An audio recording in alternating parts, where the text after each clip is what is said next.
Bill Moffatt. I'm an MRI Technologist here at CAMC.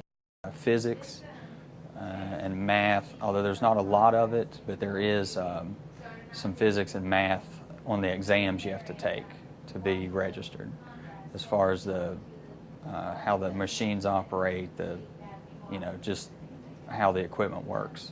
Your basic high school courses that get you into college is really all you need. I did radiology school and medic school in the Army, or I re-enlisted for X-ray school, and it seemed like something you get to see every patient pretty much that comes in the hospital, whether it's in the emergency room, an inpatient, surgery.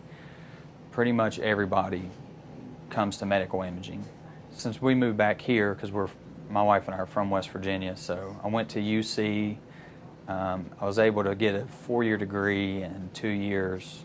I had to take, to have a bachelor's in radiologic sciences.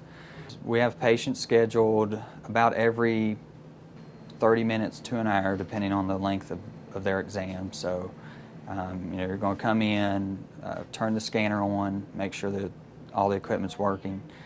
You have to interview each patient, take care of them, make them feel comfortable, make their experience as pleasant as you can while they're here. At least a couple times a day there's somebody that's not comfortable going in the scanner, and we try. There's some things that you can try to do to make them as comfortable or to lessen their anxiety.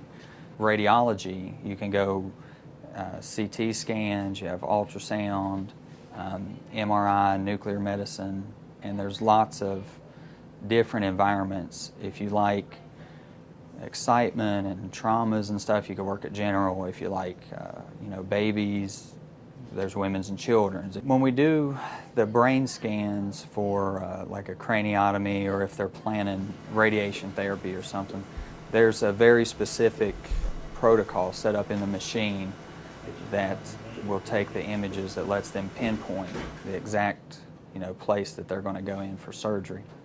It's really interesting as far as you see so many different types of patients. You get to work with everything from a sprained ankle to a person who has a brain tumor or has a stroke, and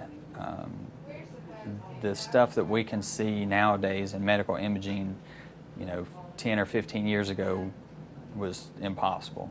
And it looks like in the future, probably the near future, we're going to be able to see all the way down to what areas of the brain are not working, as far as patients that have a learning disability, or if you have a child that's not that's not developing, they're going to be able to look and see, okay, what specific area, what neurons are not working, and hopefully they'll be able to fix them.